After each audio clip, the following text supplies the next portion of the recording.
अस्सलाम वालेकुम आज बनाओ कोकड़ तानन मजेदार पकोड़ पकोड़ गर बनावानी तो सारे यम पसंद तम पकोड़ हेको फटाफट बन तो चाय सत खेमो चटन ते आचार ते मजेदार वमे तुम अजिक पकोड़ पसंद पकि करो जल्दी जल्दी शुरू मे कोकड़ बूत ओनमुत अत कह तान यम जाय सान कर जन पख तीर ये जन वाण ये जन गर्दन गंड तो इन मे गो लेदर आबस मज फकर दुतमुत तो अमे पत तलहोक तिलस मज तेल थो मे ये कड़ाई मज तो गो तलहोक ज्यादा जालहोक न क्या बस हल्क करहोक लाइट ब्राउन मे बाजार ओनमुत कोकुड़ तथ तुल मे ये तान ये जन सीन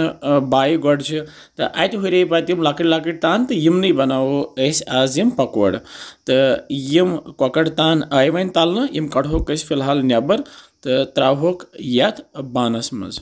यथ बानस मज त्रो ये बाकी चीज बह त्रा ये कवल बेसन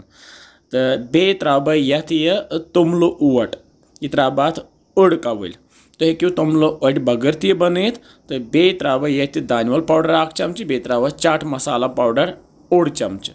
तो बे त्रा ये थोड़ा सा जीर फल तो अमे पत त्रा ये नील मरसवांगन मे नुक नुक कर्मुत तम त्रे मे ओड बे त्रोस नून चमच ओड तो बे त्रा ये दानवल सब्ज पन्ने वाड़ हज दानवल तो रलावोक सारी चीज ये कोकड़स सती तो अमे पत त्रो आब त्रो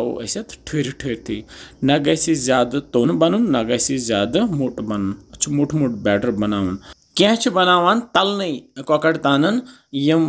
पकोड़ मगर अस तलीम गनित अम सत बनन यम त्रोश त्रोश तो बे आसान यम अंदर तमित तो अम पत त्रो अथ तिलस मज यम पकोड़ दूर दूर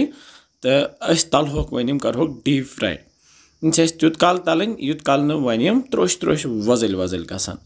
तो अत लगे क्या टाइम तो तेल निमो हना ज्यादा पहम तिकाज डीप फ्राई कर तेल हेको पत बाकियन सैनन मज इस्तेमाल कर तो यम वन तैयार त्रोश त्रोश गई यम तो कड़होक यम नबर तेल फ्यानहोक तो थो प्लेटस पे तो प्लेटस पे सारी कड़ित मे यह कतरु किंज तो अत कतरु किंज मज थोक कतरु बान